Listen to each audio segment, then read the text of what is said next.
Genèse chapitre 4.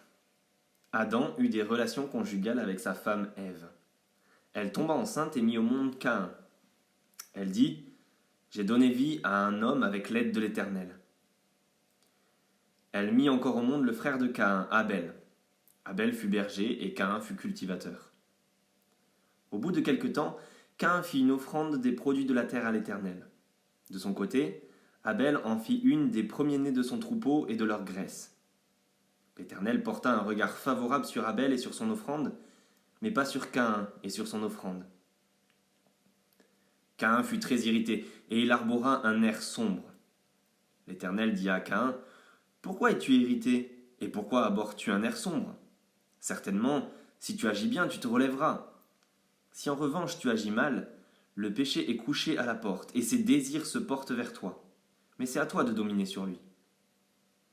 Cependant Caïn dit à son frère Abel : Allons dans les champs.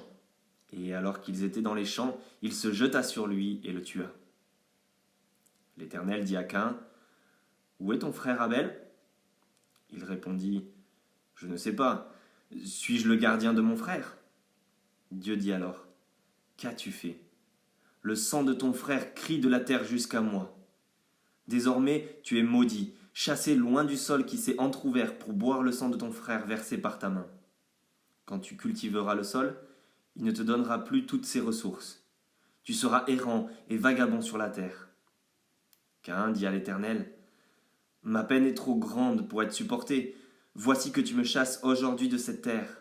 Je serai caché loin de toi, je serai errant et vagabond sur la terre, et toute personne qui me trouvera pourra me tuer. L'Éternel lui dit : Si quelqu'un tue Caïn, Caïn sera vengé 7 fois. Et l'Éternel mit un signe sur Caïn, afin que ceux qui le trouveraient ne le tuent pas. Caïn s'éloigna de l'Éternel et habita le pays de Nod, à l'est d'Éden. Caïn eut des relations conjugales avec sa femme. Elle tomba enceinte et mit au monde Hénoc. Il construisit ensuite une ville à laquelle il donna le nom de son fils Hénoc.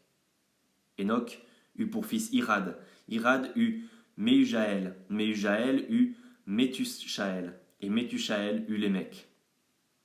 Lémec prit 2 femmes. L'une s'appelait Ada, l'autre Tsila. Ada mit au monde Jabal. Il est l'ancêtre de ceux qui habitent sous des tentes et près des troupeaux. Le nom de son frère était Jubal. Il est l'ancêtre de tous ceux qui jouent de la harpe et du chalumeau. De son côté, Tsila mit au monde Tubal-Caïn. Il forgeait tous les outils en bronze et en fer. La sœur de Tubal-Caïn était Naama. Lémec dit à ses femmes : Ada et Tsila, écoutez-moi, femmes de Lémec, prêtez attention à ce que je dis. C'est que j'ai tué un homme pour ma blessure et un enfant pour ma contusion. Si Caïn est vengé 7 fois, Lémec le sera 77 fois. Adam eut encore des relations conjugales avec sa femme. Elle mit au monde un fils et l'appela Seth, car, dit-elle, Dieu m'a donné un autre fils pour remplacer Abel que Caïn a tué.